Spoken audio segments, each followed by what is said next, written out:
Grace and peace this July 2nd. It is Sovereignty Week, or for me, I would say it's still Sovereignty Week. This week goes on forever for me because I wrestle with this concept.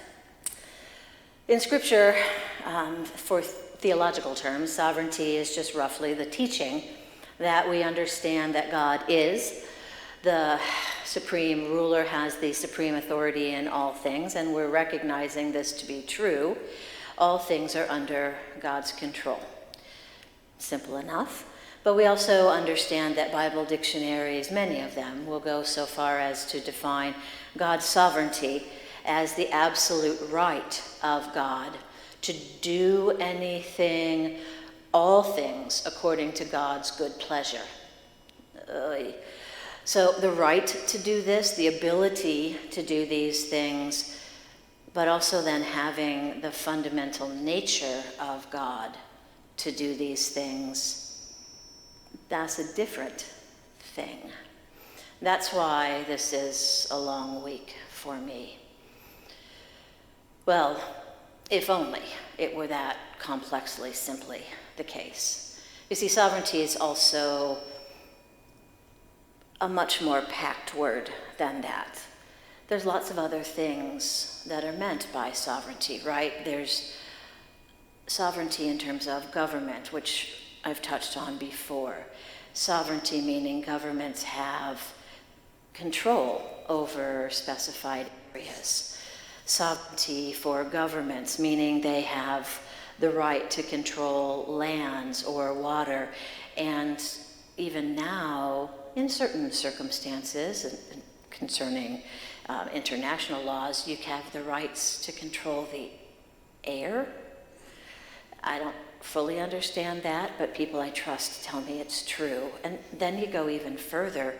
Again, not my area, but people tell me it's true because it's domestic sovereignty or interdependent sovereignty or international legal sovereignty. And then they want to talk to me about Westphalian sovereignty. I think that really just means they want to talk to me about 1648 and impress me. What they really mean is state sovereignty. Are you confused yet? Because usually when we get to talking about this, all I need to say is, just love a duck, would ya? What does this really have to do, and why is this relevant?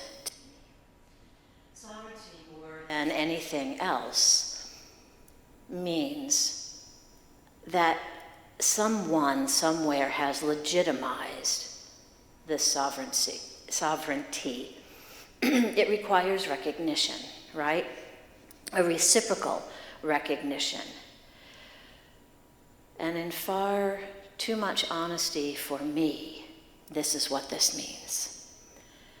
As a human being, for me as an American human being, and I'm not saying being an American human being is bad, I'm happy that I'm an American human being.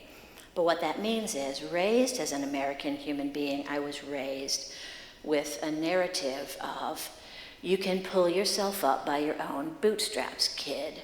Be independent. Be autonomous. You can do this, right? It took me a while to realize the following. Well, now I'm wearing sandals today. But if I were not wearing sandals and I was trying to pull myself up by my bootstraps, you can't do it.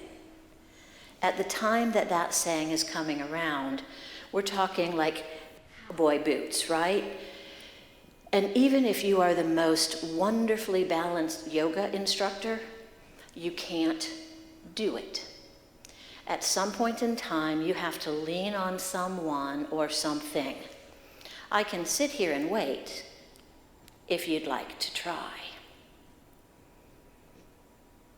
Because the saying is not, you can put on your boot by the bootstraps. It's you can pull yourself up by your own bootstraps. To pull yourself up by your bootstraps, you're leaning on something or someone. And what that means is that idea that you can do it all by yourself or as I learned when I was 2, right? I can do it by myself. That absolute autonomy. It's not so. We all need to lean on someone or something at some time. We all need help. We all need a hand. So I have a conflict. That idea, that independence, at 2 years old, I can do it by myself. I had to learn that. It's important. Autonomy is important to learn. But then you have to grow up. You have to mature.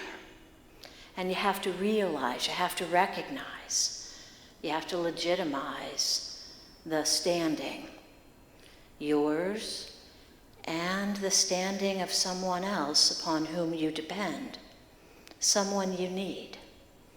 And when you do that, when I did that, my life grew. My world expanded.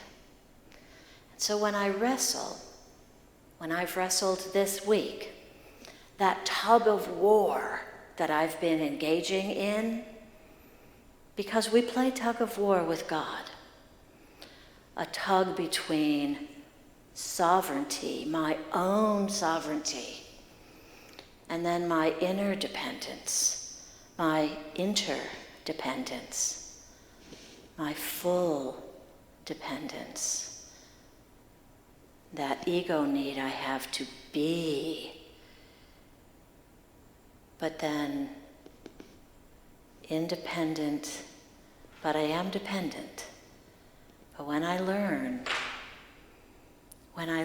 that right relationship, well, it leads me to one place when I grow up and realize